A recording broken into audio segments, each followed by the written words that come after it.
In this episode, we're going to dive into a simple way to gain clarity about the biggest challenges that are holding you back in your business, your relationships, your life.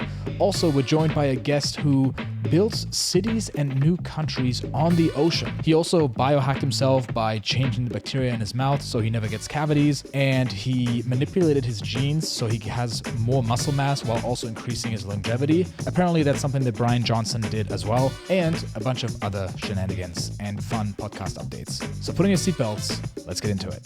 How much faster do you think you progress in every area of your life if you always had absolute clarity on what's holding you back? Like the number one thing is like crystal clear. Oh, dude. I honestly rocket ship. It's insane. Yeah. Like for me, whenever I have something that I'm just clear up, dude, it gets done within like a week, if at most. And if it's something big, I'm just so dialed in. Yeah. And so this is one of the things I've been thinking about. This is like a tool you can use to get clear on, okay, what's the bottleneck, the number one bottleneck of your business, or a huge bottleneck, maybe not the number one, but if there's tension in a relationship, imagine you know exactly where it comes from. Or, let's say even just small things, you go on a date and you would know exactly what would take it from a 6 out of 10 to a 10 out of 10. I think this is one of the most powerful tools, but it does take a lot of courage to use, and most people don't have the guts to actually do it. Okay, let's hear it. What is it? The problem is really that we oftentimes just don't know what's holding us back. We don't really know what the problem is. Like, for example, I remember, I think we've all been in conversations like this where somebody tells you their startup idea and you're in a group of people and, they tell us that, they're making the Uber of socks, whatever. Okay. And everyone's like, okay, cool. Oh, yeah, cool. Oh, yeah, cool. And then you finish the conversation, you go home and you talk to this other buddy of yours and you're like, that was so dumb. Like, nobody wants this. Meanwhile, that person doesn't know. Nobody tells that person, right? Same thing with a friend of mine who, was going through a divorce. His wife was like, hey, I don't love you anymore. And all his family members told him like, oh, you just need to communicate better. And communication is the thing that's holding you back. And meanwhile, I had a conversation with him and I was like, yeah, I remember when I was at your place, it seemed like you guys were siblings and family members, not lovers. And the way you were showing up was like a brother, like not someone who's like grounded and like an attractive masculine figure. And he was like, man, thank you so much for telling me this. Like, I've talked to dozens of people. Nobody told me this. And the thing is, we all have blind spots, right? But I think the painful thing is that most people know yours, but they don't tell you. And I think that's what the tool is. What is this tool? It's literally asking friends, what do you see that I don't see? Bro, I thought you were giving me some AI, technology, Okay, so feedback. you're not sold on it. No, I'm not. I see what you mean. I just don't think people have the capacity to give you. Okay, I think that tool is specific. That's what I'm getting into. Okay, hit me.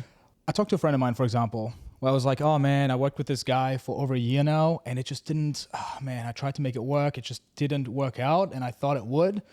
And my friend was like, oh yeah, I remember the moment you hired this guy, I knew it wasn't going to work out. And I was like, wait, you knew? He's like, yeah, it was obvious. I'm like, why didn't you tell me? It cost me so much. Right now, whatever bottleneck you have, whatever's holding you back in your, I can't find a wife, I can't find a husband, I can't da-da-da-da-da. Whatever's holding you back in your business, if you're making content, people know what's holding you back. Nobody tells you. So wouldn't it be valuable to learn how to uncover that and how to get that out of people? And you're right. People won't tell you. But literally the cost of this is that you waste years trying to work on things, and it's just the wrong thing because you're blind to the thing that's actually holding you back, which is your content sucks. Nobody cares about your business. You have bad breath. There's spinach between your teeth. You're annoying. You're not as funny as you think you are. And so I think it's a tool. It's a skill to learn how to get feedback and how to encourage people to give you feedback. So, but what you're saying is the tool is finding the people that are willing to tell you that. Because I think you're somebody that calls people out on their bullshit. I do. I am also somebody that calls people out on their bullshit. And this is what I prepared today. How do you get that out of people? And how do you give it to people in a way where they value it and they literally will show up to your funeral because 10 years ago you told them this and nobody else had the guts to tell you, you know? But then there's one thing I want to play devil's advocate, and I think it's solid. What about people ready to receive that in that specific moment? Like, for instance, like you talking about that guy where his wife, you said that they were just friends. Mm. I mean, are they ready to receive? Because I've had a lot of friends. They may not be. Okay. So I've had a lot of friends where I've told them. Let's get into that. Like, that's what I have prepared, right? So the tool is learning how to get radically honest, raw, brutal feedback from people around you. Okay. Because they see things you can't. And exactly like you said, this is what I have written down here because I thought about this. The problem is nobody will tell you that you have spinach between your teeth. They don't have the guts because we've trained each other to not be honest with each other, right? And it's like you have to specifically ask people for it and drill them on it. Like, tell me, like, be honest. Like, what do you see that I don't? Like, what sucks? It could also be positive things. It could be things like, what do you think is my superpower that everyone else thinks is difficult, but it comes like second nature to me, and that's what you come to me for. And the pattern is so crystal clear that the most effective high agency people that I know, they ask for feedback constantly. Like this is for example what Jimmy talked about all the time. Jimmy Donaldson, Mr. Beast. He was like, "What'd you think? What do you think sucked? Like, tell me honestly. Like, just like no BS. Like, give me the thing. Give me the thing. Give me, you know." Yeah, I think any entrepreneur is just like they go out and talk to real people. They don't say this is my company, but they just like look people interact with it and just like look this raw feedback in the eye.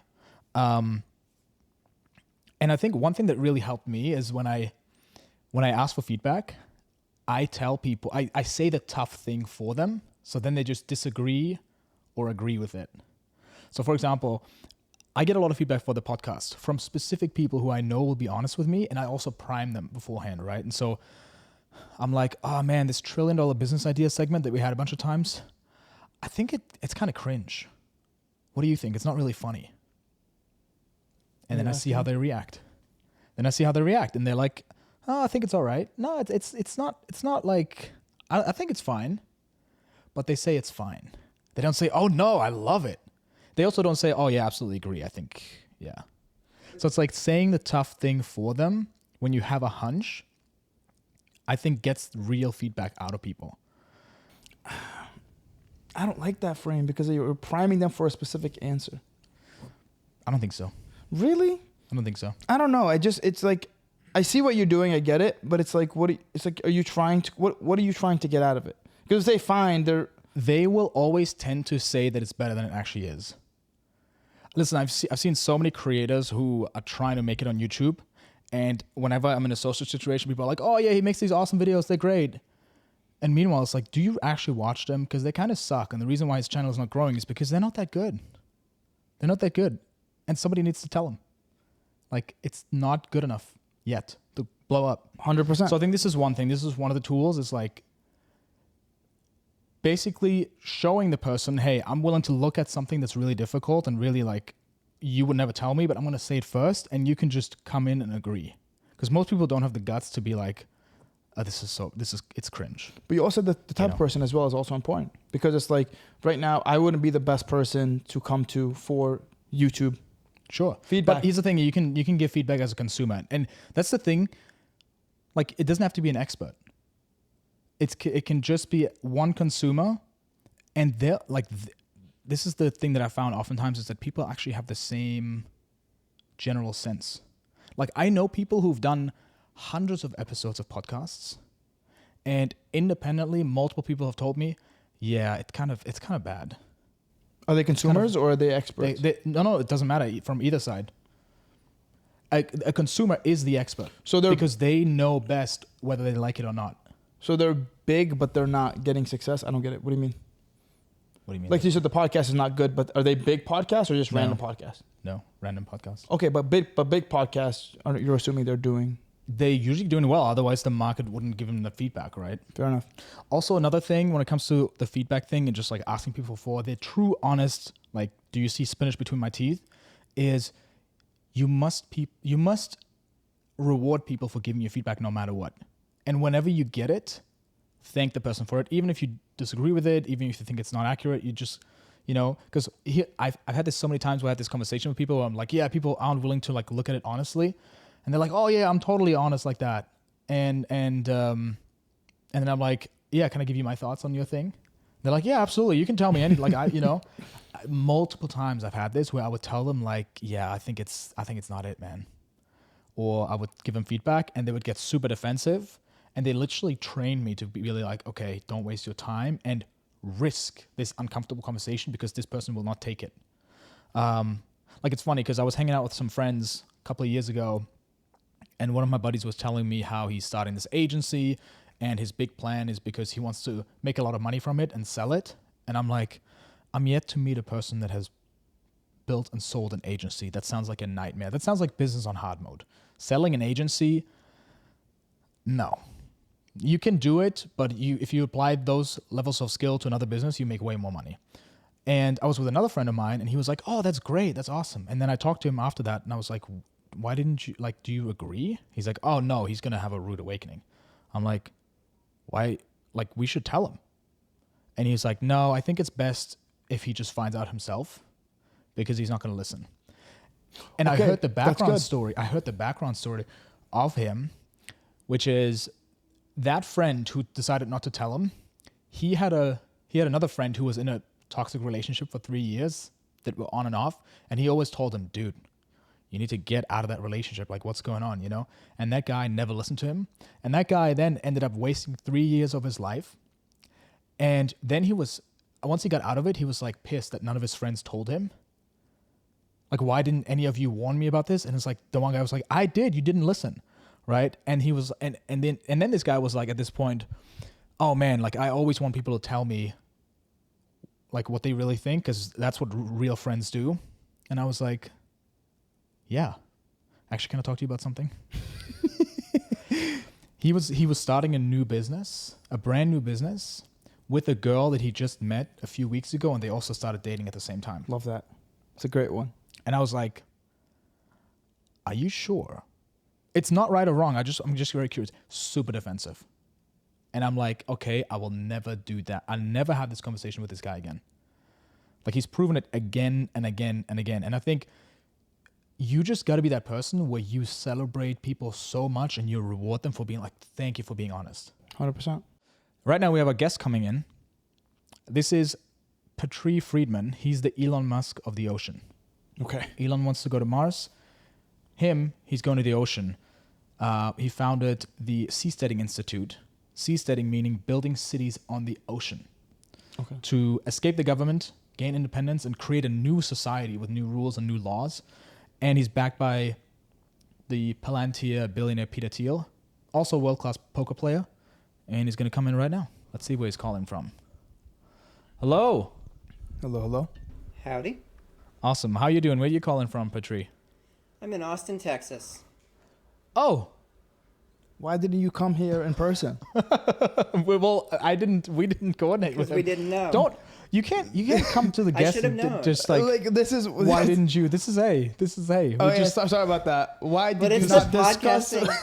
It's the podcasting capital of the world. I should have assumed. Hey, it is what it is. We're past it now. That's hilarious, dude. Awesome. I Okay. just got back a couple days ago from New York and Vegas and Montana. Tell us more about what your vision is for Seasteading Institute and all the other exciting companies you're building. You're also involved in charter cities, right? And just in general, like building new societies to test new ways of, I guess, living. Sure. I mean, the long-term big mission is I want to make it so that people can start new countries like they start companies today. Not as easy as starting like a web app, but like, I don't know, a fusion company or like a rocket company, like that That's level. And the reason is so that we can try out new things. Like innovation in technology and science comes from experiments. You have an idea, you try something out on a small scale. Imagine a medical procedure. Like first you test it in the test tube, and then eventually you get into mice, and then you get into pigs, and eventually you're on humans. If it works, you scale it up. And we used to kind of have this for government, right? There was more wars, there was more revolutions, there was more secession. And so, I don't think we in the 21st century want that level of violence. Like, it's good that it's gone. It's had this negative side effect of, like, people don't get to design new societies from scratch. And, like, look, the current kind of industry standard for governance, like the best technology, is this constitutional democratic republic that was pioneered in America because a revolution led a bunch of people who were really into like new cutting edge philosophy, like actually design a new system. And it worked so well that for 250 years, it's been like the standard. So what's next? Like, surely what we came up with 250 years ago is not like the be all and end all of how to design a society. Like, we have lots of new technology. And so I want people to be able to do experiments so that we can find the next industry standard, like more better ways of living together. So that's the mission. Yeah, I think at the core of it, even death is a way of evolution, of just like breaking down what has been so that something new can come, right? And you mentioned about like, okay, we don't have the might I say, benefits of war and conquering countries anymore. Yeah, it's almost like this thing, this universal law of chaos and order, right? And we need chaos for new things to come about. So you said something really interesting. Yeah. You were talking about building new countries. Can you like go into that? So starting new countries, I mean, in the 20th century after World War II, there was about one new country a year, right? It was former territories gaining independence, or countries that had multiple different ethnic groups in conflict, like the whole Bosnia-Herzegovina thing. It's actually kind of a regular thing, but these countries are all made, I would say, like old, like pre-21st century style, where it's like a group of people who share an ethnicity and a religion and live near each other, and like that's the basis, which is fine. But I think that in the 21st century, people want to gather around like shared values and ways of living and community. And these kind of things that are important to us in the 21st century.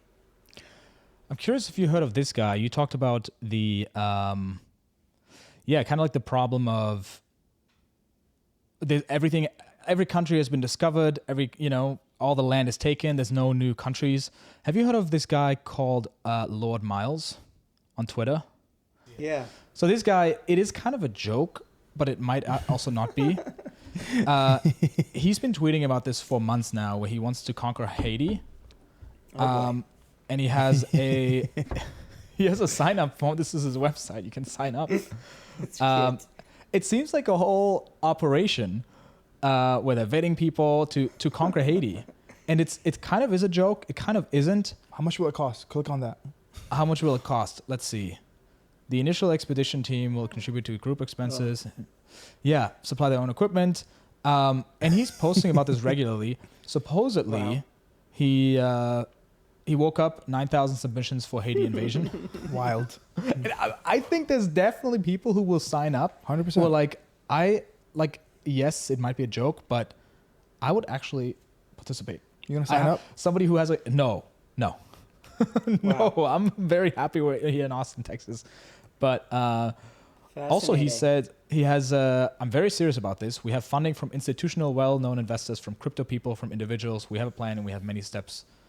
I was actually working a little bit with Haiti like some years ago, the project that like Shervin Pishovar put together with like people like Kanye associated, and then the president got assassinated, and Jesus. And that fell through. So I feel like this kind of exemplifies like there's so much like LARPing in this space, like where if you have something that's really, really like cool and sexy and exciting, like starting new countries or building cities on the ocean, but is incredibly difficult, like what I've seen in my 25 years of doing this is that you constantly get pulled to like the LARPing because It's like not that hard, and you get great feedback. People are excited. People think you're cool. Whereas like the actual work required to get to starting, building a floating city or starting a charter city or a new country is like much less sexy and boring, but what actually moves you forward.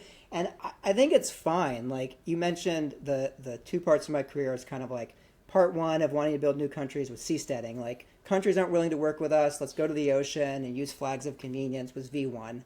And it was like incredible as a meme. Like peak seasteading, in my opinion, was when the Colbert Report did like a 5-minute segment making fun of us. That's like one of my proudest resume items. Like, you've made it when the talk shows start making fun of you. And some of the other talk shows did too, but Colbert's was the best, of course. And it was great for we got millions of people saying, why can't we start new countries? Like, and that was great. But it's the ocean is just, in my opinion, kind of too difficult. And starting in 2011 with Honduras, countries started being willing to work with companies to create these charter cities where the government authorizes the company to build a city and actually write most of the national level laws underneath that country's constitution and treaties. So now we're like working with countries.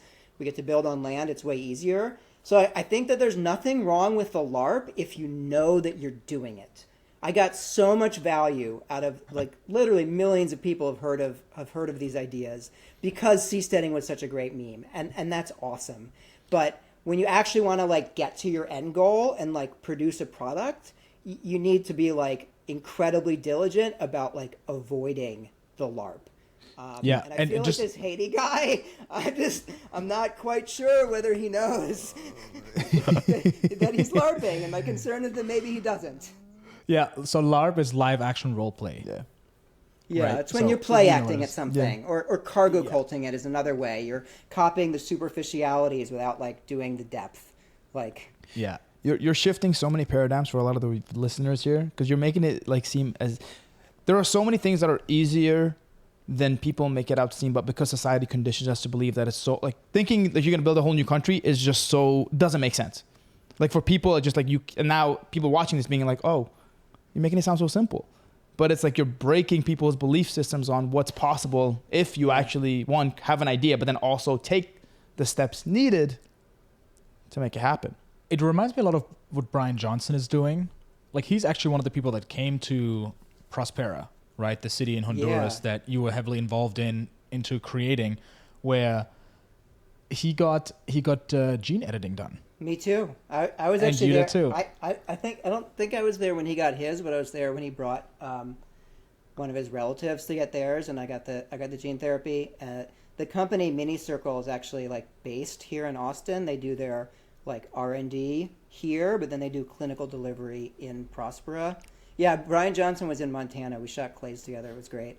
I found myself like changing some of my habits after hanging out with Bryan for like 24 hours. I started like putting on my seatbelt like in the buses. I wore sunscreen. And I was like, I was just like, let me just play around with trying to look at the world like Bryan Johnson for like a couple of days. It was fun.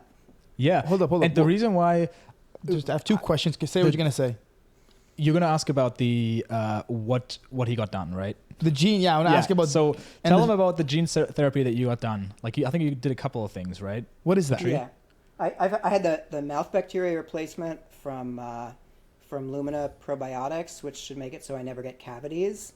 And then in this plate in Garm here, I actually have footage of me getting this too. Hold, never get like what is the procedure? What is the cost? Like what? Okay. Like they're selling it in the U.S. now. Finally, they were only doing it in Prospera, but their lawyers eventually ruled that it's a probiotic. But the reason we have cavities, almost nobody knows this. Like your teeth are rocks. The only reason that you have cavities is that your mouth bacteria make lactic acid as their metabolic byproduct, and so these rocks are bathed in acid. That's the only reason they get holes in them. They're freaking rocks. And so what the Lumina team did was they found like some previous research that had been set aside into different mouth bacteria. And here's what's fun. Their metabolic byproduct is ethanol, like alcohol. And alcohol, in such small amounts, you'd never be able to detect it in your blood. But like alcohol doesn't put holes in rocks. And these new mouth bacteria, they also secrete like a small amount of an antibiotic that they're immune to, plus the alcohol. It actually like kills other kinds of mouth bacteria. And so it should, in theory, be like stable and stay in your mouth. So no more cavities. So that was Wow. version And if 1, it- which you can buy now for like $600. Dude, you They're have an still, affiliate they're link? still producing it. No, but you know that it may be months. Like I think they do have a big order backlog, but you can get this in the U.S. now as an American. So And it's just exciting. one. It's just one take. You just take it once and that's it, or you have to constantly take it. No. I mean, because these are living creatures that reproduce and they outcompete the other ones. So the procedure is you like rinse a bunch with like an antiseptic, like you Listerine to try to like kill as much as you can, and then you brush with the brand new bacteria for a few minutes, and then you swish with sugar water, because the baby's got to eat, right? Wow. This is so Yeah. mind blowing. This is not what I was expecting to get on the podcast today and learn how to never have cavities again. So, okay, what else did you do? I'm curious. then- Keep like. I got 2 more, and then the most exciting one is in the works. We're still developing the tech. So, I have a chip in my hand right here that unlocks my Tesla and has my business card. Although okay. I might. It's been having trouble. Like it doesn't always register. I think because the skin there is thick. I'm thinking about like someone gave me the idea last weekend to like put it here so I can like fist bump someone's phone for like the Oh. bump contact. So that one's fun. And then the gene therapy, is the one that's kind of had the most effect. It gets your body to make more of a protein called yes. That's one of the times it worked. To put together a promo, like a that's, pitch for funding. All right, let's see it. So I've been getting filmed all day. Okay. Oh, that's cool. Yeah, unlock it. Let's see. And now it has to be like just the right spot. There we go. So it's an all-in podcast And meeting. now click save. Oh, great. Don't click done. That's insane. I mean, it's such a cultural habit already of guys to fist bump each other. Like that should be the way to Exactly. like, hey, let's exchange phone numbers. All right, boom, fist bump. It's gonna, That's why. if I do it that way, it is gonna like stick out, but I'm not sure I care because it's fun. So Yeah. the follistatin gene therapy, it's basically like because muscle is metabolically expensive, and in the old days when we evolved, we didn't have enough calories. Your body does a lot to limit how much muscle you make, and it does this using a protein called myostatin. And then follistatin is your way of like turning down of your muscles, which turns it up. So it just tells your body, hey, there's enough calories, make more muscle. And it also has some similar effects on cardio. So the big effect for me is starting like a week and a half after I got the treatment, my cardio went through the roof. Like I was in recovery from a parkour injury. I tore my ACL, and I'd like just gotten permission to start like running and stuff. And it was like suddenly 10 days after I got it, I was just running like way further for the same amount of effort in a way that was like unmistakable. Like I have some friends who are a little skeptical about the gene therapy, and they know a lot more than I do about biotech, but I'm the expert on like my body, and like it's never done that before, and it was just unmistakable. So I actually did some VO2 max testing because this gene therapy is reversible. You can take a drug to turn it off basically. And so I did their reversibility study. So I had it turned off for 3 months earlier this year.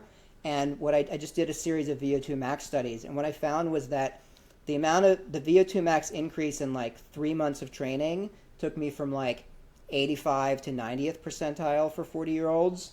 And then I got the gene therapy back again after 3 months. And I tested it a week later, and it was at 95th percentile. And then I trained for 3 more months and got to 99th percentile. So like the gene therapy was like as much increase in my VO2 max performance as 3 months of running. I said, I will tell you right now, man, I hate biohacking. You are the first person that actually got me excited about biohacking. That is, you have just done a feat that literally all of my friends, including Leon, has been trying to get me. You're just speaking to my Be soul. Hold up, that's not selective, true. bro. That's A not lot true. of it is LARPing. A lot of it is LARPing. But not all of it. I've never tried to get you into biohacking or anything like that. So and I think the reason why I compare you to Bryan Johnson is because biohacking has been around, but he made it about the mission of don't die, which is such a crazy mission that he may or may not achieve, but it gets people talking about biohacking the way it never has. And that's what you're doing with this this bold, massive goal and this vision of let's create new countries on the sea and test new societies. And so you did these new procedures in this charter city that you were able to do there that you normally wouldn't be able to do in other countries because of FDA regulations or whatnot. What else becomes possible when you create new countries like this? I often find people asking me like, oh, so you want a different legal system? Like, what is the rule that you would change? And that's just, it's looking at it in a kind of very shallow, like non-systems perspective, right? It's like, I don't know, if you're like, I think we need a Silicon Valley and we need startups like making new things, and someone was like, what new thing do you want? And it's like, no, that's not the point. Like, there are tons of new things to invent, and if we can invent a lot more of them, then humanity will be better off. Like, I think of the legal system and institution as like the operating system for a civilization or for like a country. Like, these are the rules of the road, the rules of engagement. And so if you can, and what we're talking about is not just like a one time, like, oh, this operating system is very old, it's gotten crufty, like, let's fix it. It's like, no, let's change the world to make it much easier for people to like write new operating systems and actually like run them, like put them into practice. And so I think, for me, it's like, but it's hard because of course people love like concrete examples, but to me it's so much like, I want to make like Singapore's and Hong Kong's, right? So it's not about them creating one product, it's about having an efficient set of rules with like low corruption, rule of law, stuff like in Prospera, every business has the right to request changes to the laws. And they describe like what the topic area is to Prospera, and then Prospera finds like legal experts in that field and works with the company on like crafting them customized regulation. Like, I want a lot more of that. Yeah, I think that makes sense because you don't know what innovations might come out right. of it. So it's like in 1997, you're like, what are people going to do on the internet? Like, you can make some guesses and you're going to get some stuff right, you're going to get some stuff wrong. So, I'm focused on the systemic things, right? Like, yeah. Well, I think it's just that when you remove the complexity of the government and like any company that goes from a massive company, because that's what countries are, right? I think you put it that way in some sort of podcast that I listen to, that it's one of the biggest businesses is governance. Is you're managing a society. 100%. The bigger companies get, the slower they get, right? Because there's a lot of systems and procedures in place. It's the nature of being large. Like, bigger things are slower. Like, it comes out like the fundamental physics of it is like, of course bigger things are slower. Yeah. And creating small societies and small countries just allows you to rapidly iterate and maybe learn something about societies and living together that will take us hundreds of years, but learn it within a short period, right? Where you have these little, That's why I want to have a fascinating. bunch of these different experiments, right? Like, I got into this because originally I was like, I want a country that is like well run. Like, I want customer service at the DMV that's as good as like a T-Mobile kiosk in the mall. Like, that's all I ask, right? That'd be freaking nice. And like values alignment. Like, I'm a libertarian. I don't want to like put people in boxes for what plants they eat. Like, I don't want to go fight stupid wars. And there wasn't a country for me, but along the way of like developing these theories and working these ideas, I realized it's not about me making like one place for my tribe. It's about me empowering everyone out there with an idea of a better society who can get a group of people to want to go try it, to like go and build it. So we have a ton of these experiments. I started the first group blog in this space in 2000s, and it was called Let 1,000 Nations Bloom. And so I want to unlock the power of innovation for all the people out there who are like geeks about constitutions and governing systems and mechanism design. I mean, crypto's been incredible for this because it's this like amazing laboratory where people can create new systems of rules like in code. And that's great. We're in like a renaissance, I feel like, of like organizational technologies because of crypto. But, at the end of the day, like, we live in meat space and we're biological beings, and, having more innovation in how we run our like real world societies, I think it's critical. It's the bottleneck, and it's freaking hard.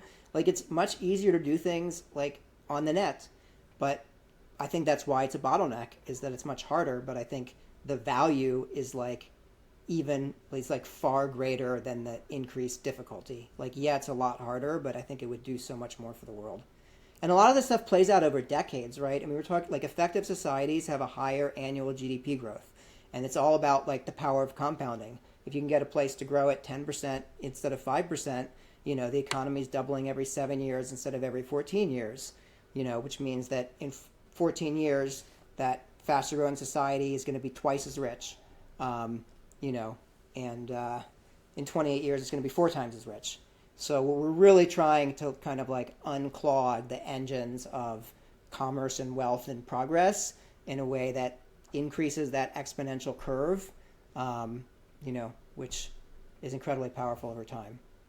Makes you wonder why there aren't more governments doing this. And maybe they are, I don't know anything about it, but why isn't the US government saying like, okay, here's a small plot of land, go and try this new system and see how it develops over years, and then we can learn from it. Yeah.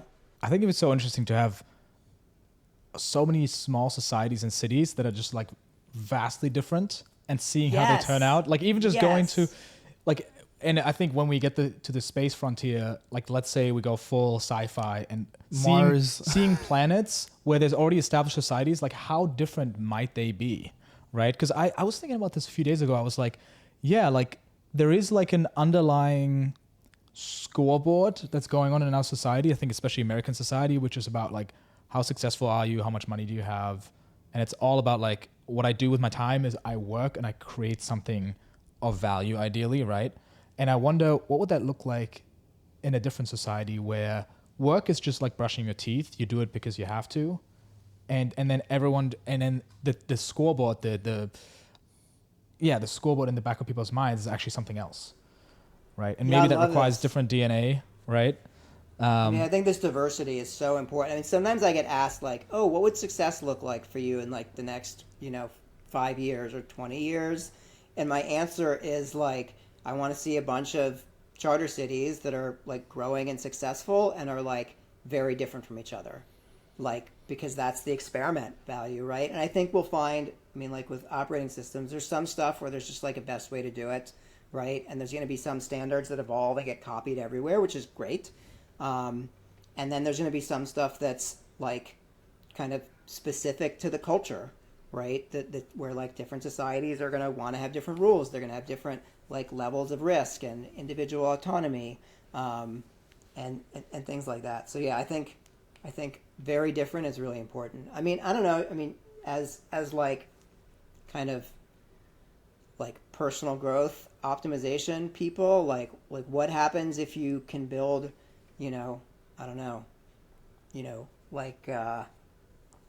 like a city, like a lifestyle design city where like there's no seed oils and like all the street lights turn like orange at night, and like you could just make it so much easier. That's wild. All of Austin would be there. Yeah. That's what I already have in my apartment here. But I was thinking about this too. Like if I got a little seasteading city, what are the laws that I would put in place? And I thought about this for a bit. I would, first of all, free Wi-Fi, obviously for everyone, right?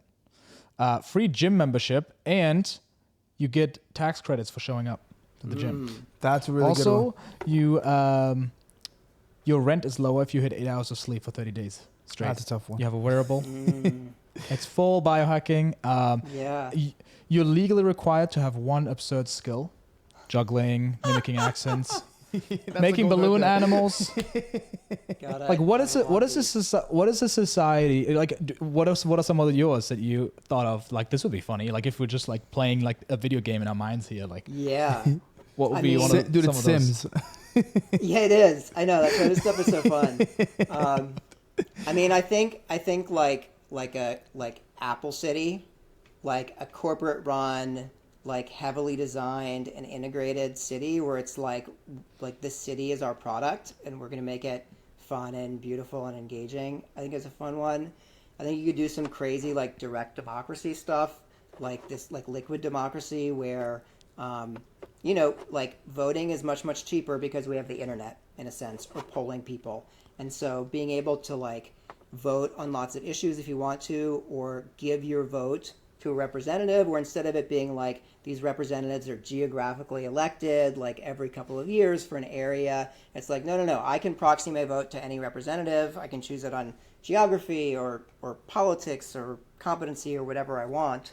And then that person gets to like wield all these votes. And ideally I can even choose like different people for different topics, people or like foundations or whatever.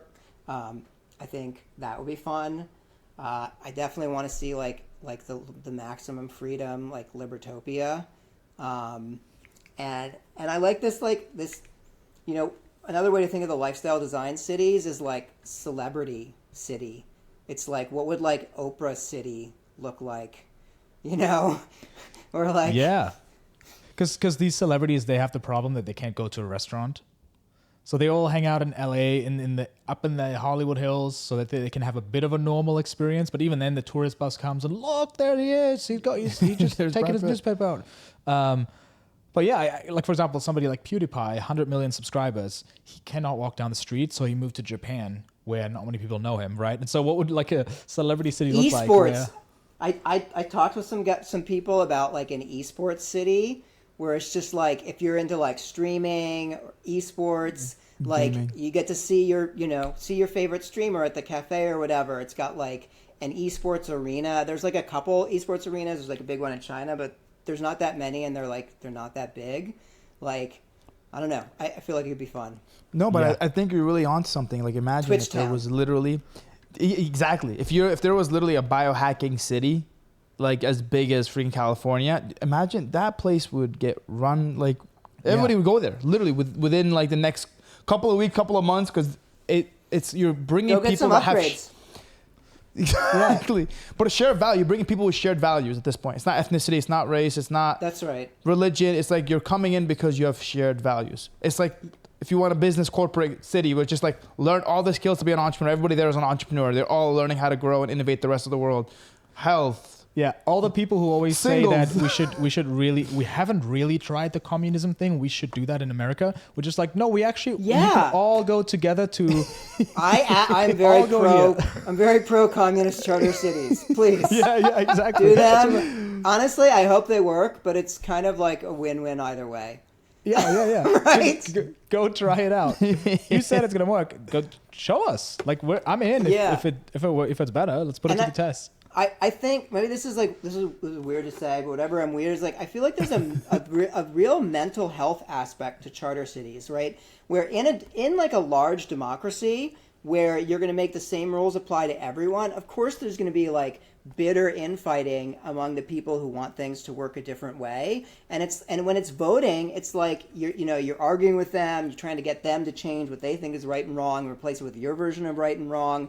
Like it just brings forth like horrible personal dynamics. But this whole idea of like exit and build, it's like, hey, we're all sharing this beautiful planet together, and like you and your people can do what you want on your part of this beautiful planet, and we're going to do something different in ours. And it's like it's all consensual and opt-in, like you choose it. I think that'd be amazing. It's just so much more psychologically healthy to be like, yeah, you do your thing. Like I hope it works, right? If we're talking about like making the U.S. more communist where I live, then like no, I don't hope that works. Like fuck that. But like, if you're going to do your own thing in your own place with people who want to do it, wonderful. It's like it's like the difference between like a zero-sum game and a positive-sum game. And like we know just how like Naval says, play long-term games with long-term people. Like we know just how much better that is.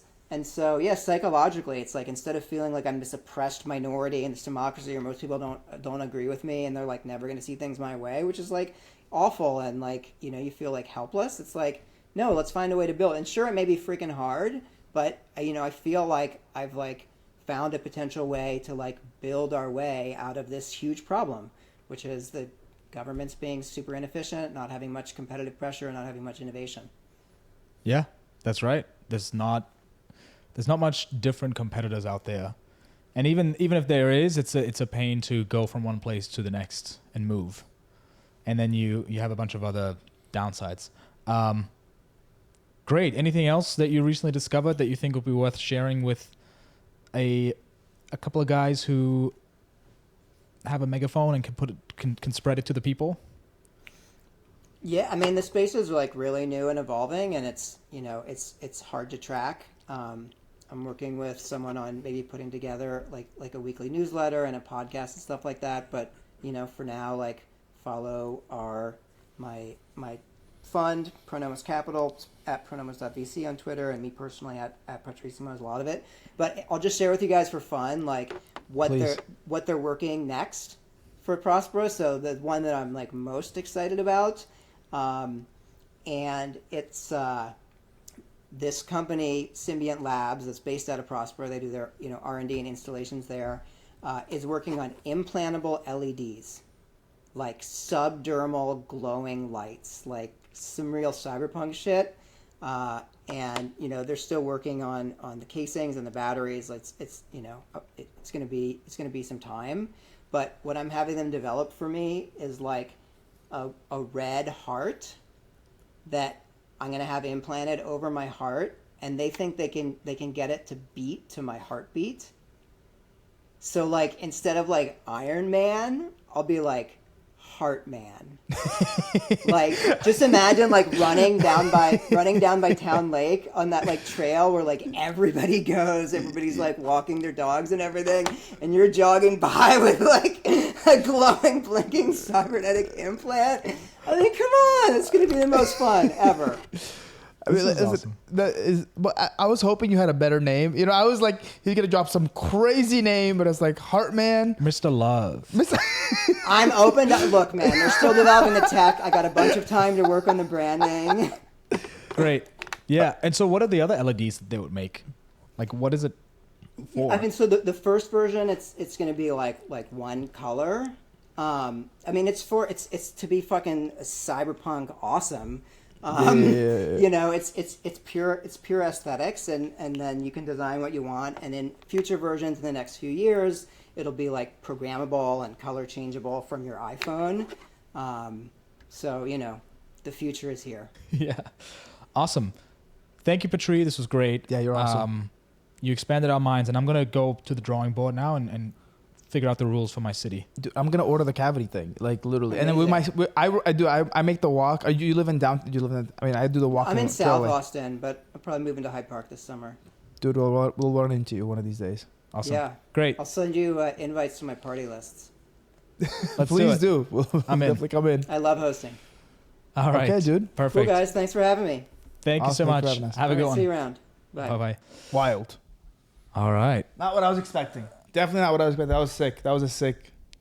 Yeah, like some people, it's so funny when people think, oh, I don't know if I want to make content online or if I want to launch this business because what will people think? Meanwhile, there's this guy. Dude, listen, I want to give you your kudos. I want to give you your flowers. I think you've done a phenomenal job getting really random entrepreneurs that are just talking about big ideas. Tell John. John, honestly, I'm giving you your flowers at that point.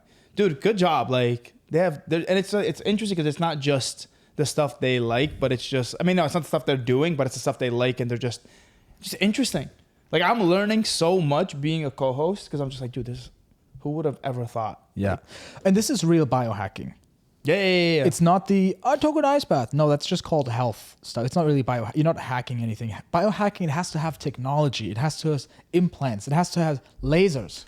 And lasers meaning you shoot the lasers. Well, I think, and that's the problem. I think I've been around individuals that think it's sexy, but they're not. It's kind of like with entrepreneurs, and you look at and you know who really got me really thinking about this? Marcus. He was like, dude, listen, the people you're around. Mutual friend of ours who recently was on the podcast as well. He's like, people are entrepreneurs, but he's like, but they're not real entrepreneurs. And I'm like, what do you mean by that? He's like, when you're raising for $50 million, $100 million, and you start seeing those challenges, that's when you can really become an entrepreneur. And obviously there's different levels. Oh, 100%. I would agree with that. Like I got feedback from a friend of mine who was like, because I was saying I'm not really an entrepreneur. I'm more of a creator. I'm a content creator. But is it, yes, I have a business. You could call me an entrepreneur, but I don't see myself as an entrepreneur who's like, okay, I'm going to disrupt this industry, And he thought that was holding me back. And I think it was good. It was good feedback, you know, because you got to be careful what labels you put on yourself. But 100%, like this is an entrepreneur who's like, okay, let's start new cities and countries to accelerate human evolution and civilization, you know? But it's the way of thinking. It's Yeah, like, and it's yeah, like the way they shift. We had, remember, you know the project that I'm doing right now. We're building a new company with in the insurance space, and we had a meeting with our mutual friend, and he really took our idea and forced us to look from 100 millions to $1 billion. And it's crazy just the way he How about thinks. a trillion? Maybe trillion. The next $1 trillion idea. Talking about $1 trillion ideas. I haven't. No, I'm just kidding. No, but it's like you see the way he thinks, and I'm like, geez, it's like it's such a. You can make millions, but it's like to really have that entrepreneur mindset. Like it's an insane level of thinking and just looking at the bigger picture. Yeah. Not just now. It's like you're looking 10 years ahead. Just like Steve Jobs looks 10 years ahead. Mr. Beast looks 10 years ahead. All these individuals are not just looking at what can I do in 1 to 5 years? What can I do in 10 years? And then at 10 years, what can I do in like another 20? Well, even minimum 10 years, right? Like Yeah. Some things they only play out in like 30 years. Yeah, I haven't found that thing, and I don't think I want to. I think I love lifestyle business. I love just like, I want to do this thing. This is fun. This is great. And I think, yeah, because I'm not a built like disruptor and just someone who's like, oh, we need to change the world. We need, you know, I think you really got to want that, and it's okay to not want that. Do you have a number where you would be like, financially wise? Have you looked at your life and been like, all right, financially, this is when I'm enough. Relationship, this is when I'm enough. Physical, this is when I'm enough. At some point, I want to build something worth 100 million and be in that net worth. But that I have time. I don't need much money to live a great life. Like, man, if you just make 10K a month that you take home from the business, that's already like everything covered, and you've reached like the 95th percentile of happiness. Which is crazy to think about. Yeah, it's not much. It's very little, and I've already hit that. And and even if I have months where I'm reinvesting everything into the business, I know I can always get back to that. So it's a lot of freedom. It's just, and I think, yeah, I would love to bring home $1 million a year. That would be like, okay, there's literally nothing I can't do now. I will say that when I was a relationship coach and I was bringing in, I think, $30K a month, I really thought that my life was going to completely shift. But the reality is $30K a month, honestly, you have more than enough. Like, and it was $30K, not just like 30, like it was actually $30K hitting my bank account. And I'm like, I was able to do almost everything I wanted to do. I mean, let alone like if you want to buy a fucking yacht or you want to get a private jet or whatever. Or even that, you can still charter, or a city. Yeah, not a city. But the reality Think it's too small, bro. Everybody thinks so. Everybody's like, oh, I need to do all this stuff. I need to make this. I'm like, you don't really need to make. Because it's about the scoreboard that we have in the back of our minds. That's it. 100%. Like you can with $350 a year, I promise you can live your dream life. As crazy as that sounds. Oh yeah. You can literally live your dream life, and people are just like, no, that's no shot. I'm like, do your numbers, do your math. Getting your dream car, literally, if you want to buy a Lamborghini, the only thing I would say is like you'd put like maybe like 50 to 100K down. And then if you're financing, you're paying maybe 3K a month. Even then, renting the damn thing. A yacht. Why would anyone buy a yacht or a boat? Just rent it. You literally want to pay 1,000 times more so that you can have the headache of always worrying about where that thing is. 100%. Anyways. And then even like the private jet, if you want to charter it, because if you have a private, like the only time I say buy a private jet is if you literally are traveling multiple times a week. If you're traveling multiple times a week, amazing, cool, makes sense. Get a jet for your company and if those travels are legitimately making you more money and you need to save your time. That is the only time I say buy a private jet. Or if you have like hundreds of millions of dollars and you're just like, yeah, whatever. Yeah. Just shoot Yeah, shit. exactly. You just want to do it for shits and gigs. For the lols. Quick Q&A. We have a question from Philip G. Okay. How long do you think the longevity trend will persist? Do you see it as a long-lasting movement, or is it just a temporary phenomenon driven by the current desire for self-optimization? What do you think are the underlying reasons for this trend? Longevity trend for what? The trend of just longevity being this big topic. Because I think here's my take on it. There was a time, once upon a time, Stoicism. Jesus. Do you remember that trend? That was a trend, right? For like a couple of years? Yeah.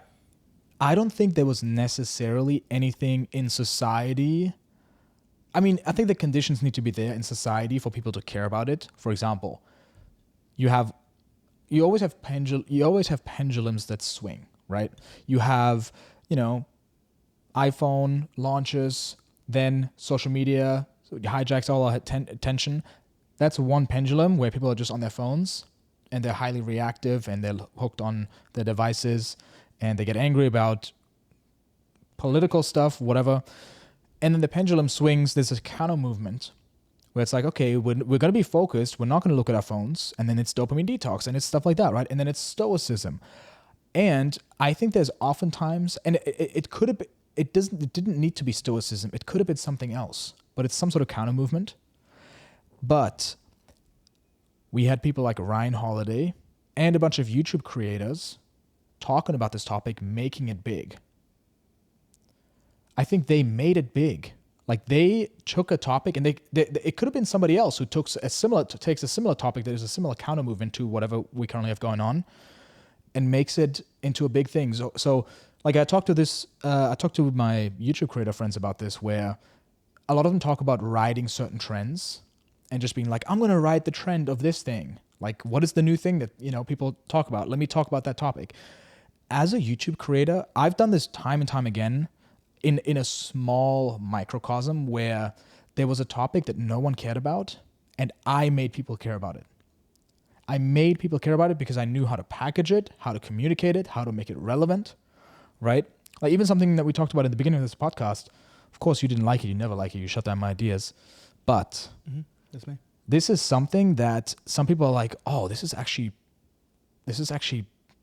I've never really considered that. And then they do it and they're like, wow, this is incredible. Like it is challenging, but it's so eye-opening.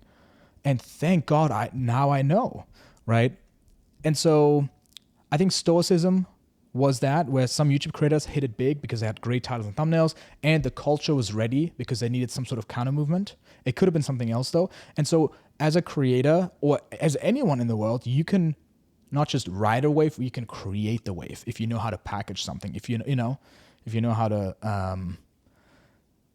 communicate it well. And the same thing happened with longevity and Bryan Johnson. Because longevity has been a topic forever. It always has been. But now it's sexy again. Yeah, it has a big upswing because of Bryan Johnson. But I think it's longevity. People will always care about it because, even just look at where the money is flowing, like anti-aging products, creams that you put on your eyes and all that stuff. That's all the beauty is usually anti-aging. But now it's this health biohacking trend of this is how you live long. And I think Bryan Johnson created that wave because he knew how to package it. Because he could have easily been any other biohacker. Yeah, Bryan Johnson made it sexy by saying, I'm not going to die, right? And so I think this is going to persist for a bit longer and it's going to die out. Like it comes and goes. That's my theory. What do you think about that, John?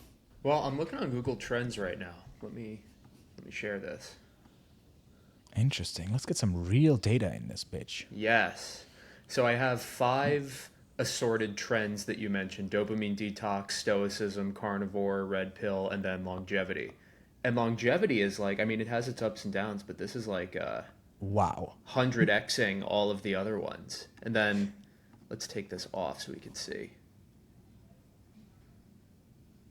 Yeah, so otherwise they're all pretty similar. Somehow carnivore is more appealing to people than these other 3. Wow, this is in the past 12 months, past 5 years. That would be interesting. Yeah, there we see it. Was it 2020 that it became big? Yeah. Wow. So many. See, COVID was a big pendulum swing that then created other pendulum swings. But yeah, longevity I think it's going to continue for a while and it's always going to have its relevancy. It's never going to be like, oh, nobody cares about longevity. But I think it is a trend, and it is because of people like Bryan Johnson, and just in general, it's just a fascinating topic with new innovations that come out where I think it'll be relevant for a while. Quick question. What's the difference? What's the difference between Bryan Johnson and Andrew Huberman, I think his name? Because I don't know too much about this space, but because I would consider the other one as well, Andrew Huberman. So one of them is my uncle. Got it. And the other one Andrew is your Huberman. cousin? No, the other one is just someone I made a video with once. Got it. But Andrew Huberman he's just the world's scientist that tells everyone about protocols that they can do to improve their lives. Well, the advice is not very different, but it's just the branding of it, right? It's like sleep well, get sunlight into your eyes, but if you want to look like a vampire, don't get any sunlight. Yeah. Does that answer your question? I mean, I guess I'm just because I always. By the way, you're the only one who has this question. I mean, I'm just curious because I'm not really in this space at all, and I don't really care for it. But like everybody looks at them as freaking gods in the space. They revere them a lot. Yeah. So the name keeps coming up, and They I'm make like, good, helpful stuff. so that's why I was like, how are they compared to each other? Yeah, Yeah. well, I think Bryan just has this massive vision and mission that he talks about, and he builds a movement, whereas Huberman is more like, hey, let's look at the science, and here's what can really help people. Let's make this accessible to the general public at no cost. That's fair. And yeah, they had some dinner together with the Kardashians. Bryan Johnson, Andrew Huberman, and the Kardashians. This is Exilis for elasticity and collagen production. Elasticity. We need that. Oh. Yeah, so We're gonna buy that. this- And if it provides wrinkles and tighter skin, I'm all for it also. This is electromagnetic for muscle contraction. So a lot of women will use this post giving birth. And so I was doing this, I thought I might as well just sit on here. And it seemed like every time I woke up, I was erect. And I thought, what is happening here? Interesting. Wow. Keep going. I want to see it. A rabbit hole of nighttime erections as a biological age marker. That cut, the lip licking and the eyebrows raising from the I want to whoever Kardashian that is. I want to see what she says after.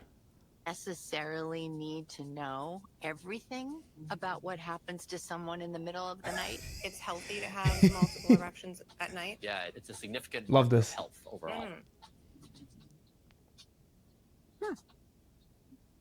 Thank you. Okay, good. I'll write that down. I have no idea what. Great. So basically, every wife should wake up at 4 a.m. or 3 a.m. and just check. Mhm. Oh, okay, cool. He's good. Yeah, and maybe And then- improve it a little bit. Yeah, and potentially go back to sleep. Like, honey, you did great last night. What are you talking about? You just did great. Amazing.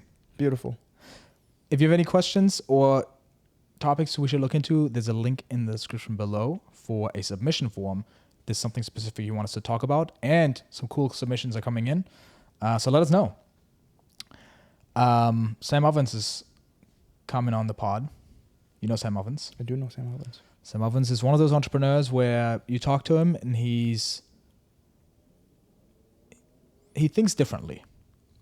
And also he's someone who seems very serious. And I'm excited to have him on because he doesn't go on any podcasts. Like the last time he was on my podcast, he was like, I don't really do podcasts, but I'll do yours. And then after that, he was like, I'm not going to do any podcasts again. And then I hit him up and he was like, yeah, let's do it. So we have exclusive access to him. But one of the things that I'm thinking about is, how do we make him laugh on the podcast? I want to get him to laugh at something, and ideally have him laugh at something inappropriate because he's very serious. He's a bit like Mark Zuckerberg, like very monotone and serious. Great thinker. He's very clear at thinking. But man, I think there's so many funny things that we could show him. I'd be curious what your ideas are. I'll ask him on Instagram if anyone has ideas on here's something we should show him. One of the theories I have is there's an Instagram page called Kids Getting Hurt. So here you have a little kid in one of these mirror mazes. That's horrible. It's so funny. It hits his head. Does And it you keep- just keep playing it. Does he keep? Please tell me, does he keep getting? Kids are like drunk adults. Oh, he's so cute. And he's stuck. He hit his head again a little bit. Go that way. Goes with way too much confidence. Do you think that would crack It's the him? confidence, dude. It's the confidence at the end. So it could be that kind of humor that could crack him. Like we do a try not to laugh challenge with him. What about the next one? This one, I think it's just a fascinating. What are we looking for? Idea Are we in looking general? for a smirk, smile, or a No, giggle? it's something that he laughs at and he shouldn't laugh at it. For example, this one here. This skinny woman fighting a really fat woman Are they gonna fight? Oh, that's horrible. in a UFC. Boom. Hit her. Go, The go, fight, hit her. the fight starts. She falls and immediately is knocked out. The fight is over. What is she drinking? Gatorade. I don't know. No, that one's not it. I didn't think that was so funny. The kid one, funny. Okay, let's show the hamster trying to hang himself. That was funny. I saw this one before.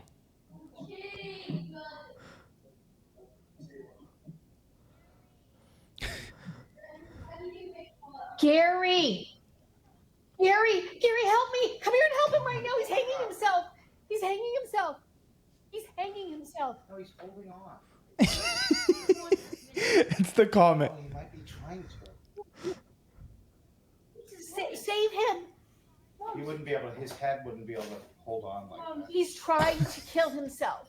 He's a hamster with no wheel. There's no wheel. Well, this I have a gripe with stuff like this. When people think that humans, that animals are smart, a hamster doesn't know what hanging yourself is. This woman really thinks he would hang himself. He doesn't. He's a hamster. He doesn't know how to hang himself. He did like I see this too with dogs, where it's just like, oh my god, he knows. Or like, you know, these videos where it's like, I don't know, this cat asked us for help, and when she led us down the path, she showed us that she had babies and she needed help. It's like, no, the cat walked down the street, saw you, wanted to get pet by you, and then it was like, okay, I think I'm going to go back to my babies. And then you happened to follow the cat. The cat happened to keep looking back, and it was just went back to its babies. It's like, Not Jamie. If there's a post, take a clip of him saying that and post that on YouTube and watch what happens. Whoo, can't wait to see. if you think that animals can think, you're dumb. There it is. That is the one right there. Animals and let's are- see the hate. This is what makes humans humans. Listen, I agree, but I think it's hilarious because that is one of the most controversial things you've said on this topic. And I guarantee you, every animal lover that sees this is going to literally come for your head. I'm an animal lover too. My dog understands me. I don't get what you're saying. When I tell him to do things, he's trying to save me. Like, no, he doesn't. Yeah. And here's the thing. Of course, animals He understand doesn't. things, but they don't have thoughts. They don't have thoughts. They Listen. just have instincts, and they're just like, oh, I know when I do this, this happens. But it's not like they have this, like the hamster doesn't know how to hang himself. I think that's extreme. But okay, but do you believe that sometimes the dogs are leading you somewhere because something's in danger? Because That's a good question. there are service dogs that If they're literally trained, yeah, if they're trained, but the then that- training is not that this animal thinks, oh wait, if I lead this person there, then this is gonna happen. The animal just has a hunch, an instinct where it's like, oh, I've encountered this before. If I do these things, these set of actions, I get a treat in the end. Sometimes, but only sometimes, and that's why I'm so addicted to this behavior. Like, I think there's levels to it, but I see what you mean. I'm like, it's hard to believe because you have no actual proof that they, like, you know, the animals are actually thinking. yeah. Well, there's also these cats that are trained to push on buttons, right? And they're like, go for a walk, go for a walk, go for a walk, food, food. And it's like, oh, look, they can talk.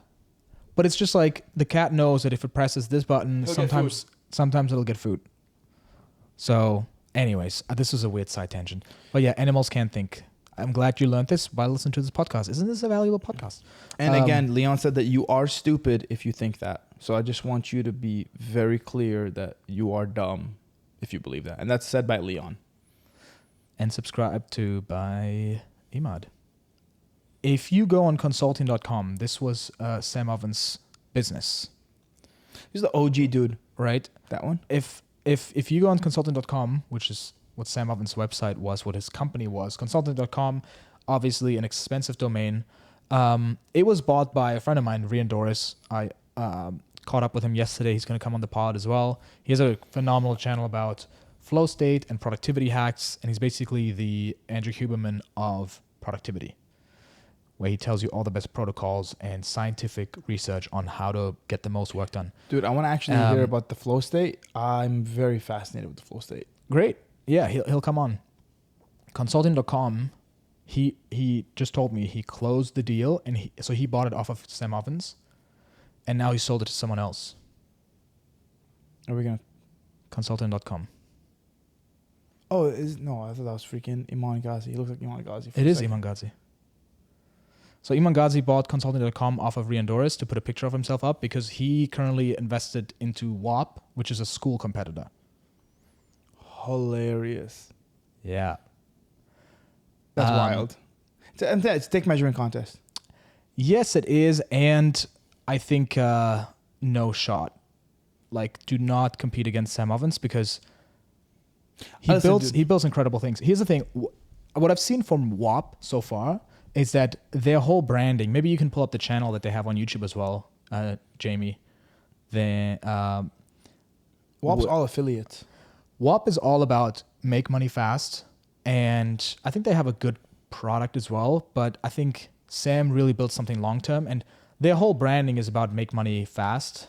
Like if you zoom in a little bit so you can see the titles and thumbnails. Yeah, it's like all these like make money online courses guys that make $400,000 per month, $1 million, $10 million. Rolexes, golden Rolexes, flashes. And so it makes sense that Iman Gadzhi invested into this. A lot of Lamborghinis, like the typical like get rich quick. And I think Iman Gadzhi is the perfect person to invest into WAP because it seems like WAP is a very marketing focused company, whereas Sam is just like, he's just building a product long term. And like, I would bet my money on Sam, dude. Any day of the week. Here's the thing. I'll be honest, and I don't want to talk too much about WAP because I have a lot of affiliates and connections to WAP. Yeah, don't worry. I'll talk about it. Cool. I think WAP is. Didn't say whatever you gotta say. Bottom line is, I prefer. Wait, you have school. friends who? Yeah. Yeah. Well, why don't you talk about it? No, they're connected to the people that built. Yeah, I'm just not. I'm good. This is one of those things. I'm good. Okay. But I will say, from the outside looking in, I am not the craziest fan of the software because it's too much like Discord. I like school because school, one, is simple, and I prefer school over it. In the end, product wins. It's like you can market all you want, but like that's how Iman made his money. Iman Gadzhi made his money by marketing and being really good at like telling people something. But I've never heard somebody say, "Whoa, I bought one of his products." Like we're also not the target audience. This audience, like you guys, aren't the target audience of him. It's like I think it's like 16 to 21-year-old guys who are like, young guys trying to build an agency or build something to make money. I want to be rich and flash my Rolexes. Yeah, I've never actually. It's like I've never heard somebody go through his things and be like, that was a really great product. Whether it was with Sam stuff, consulting.com. I never wanted to build a consulting business. I got 7 of my friends to buy his program because I was like, this is so great. And I didn't get a single affiliate deal out of that. Consulting was the OG of this space. Yeah. What is it? What was the name of it? Consulting. What was the name of I think something accelerator or something. I forgot what the name of the product was. Consulting accelerator and then up level. The first one, that was literally the holy grail. That was the first big. Every entrepreneur that's made it started off with that. Hold up. In that space. In your bubble. Yeah, in the space, every big entrepreneur that made it in the space literally started with Sam Ovens' course. Yeah. You know what I'm talking about? Like he literally is the OG when it comes to this stuff. And there's a lot of these guys who are like these make money online guys, which Sam Ovens was, who then think they're actual entrepreneurs, which they're not. Like I can rave about this for. Do you have another 30 minutes, 2 hours maybe? I don't, but I can rave about this. But Sam is someone who actually he's an actual entrepreneur. He actually knows how to build businesses and school and stuff like that. And what you see with other make money online gurus is they try to build a real product or a real business. And I'm saying, yes, real business. And they fail miserably. And it's because you're actually not an entrepreneur. You're not someone who knows how to build a great product. You're just a marketer who knows how to yap. And the success rates of these courses are tiny. And yes, it's because people don't implement it, but it's also because those guys are ready to take anyone's money that believes in their marketing. So I'm really excited to have Sam on because I think school is $1 billion company now. I can see it, dude. It's $1 billion company, and they're slowly building something that he talks a lot about purity. Yeah. And building something that's pure and like just really good that people love and bringing fun into it. And I'm excited to talk to him about that. And one interesting thing you'll see is like school got Hermosi, WAP got Iman Gadzhi. It's the difference in the brand. And it's like, one is focused acquisition and like really focused on big companies and big entrepreneurs. And the other one is focused on the young, which is funny because most of my friends that are connected are all younger than 25. They're like, maybe like one of the oldest, like 28, but they're all young guys that are in that space. Seems like they're not really competing then. I think the only thing WAP will destroy school in is the fact that they are better than Stripe. And the reason why WAP became really successful is because Stripe holds on too many entrepreneurs' money. And the reason is that it only holds people's money because our space is so conducive to fraud, and there's just so much scamming that basically Stripe had to like shut down consulting or coaches because of that. And then WAP came in and solved the problem where these scammers can come in, not scammers, but these coaches that aren't doing great can come in, take money, and still receive their money. And that's the thing where I'm like, it's great because people now can actually get the transaction fee. That's how they make all their money. They're making money because of transaction fees. That's all of WAP's model. But that's why I think they might beat School because of that specific thing. If they beat Stripe, they're going to beat School. And I don't think School has a good software or system for receiving transaction other than its own. Because WAP is free. Yeah. So just small things. But we'll see how it turns out. I think the product people will always win long term. I agree. Cool. Awesome. Sick. Thank you so much for listening. See you in the next episode.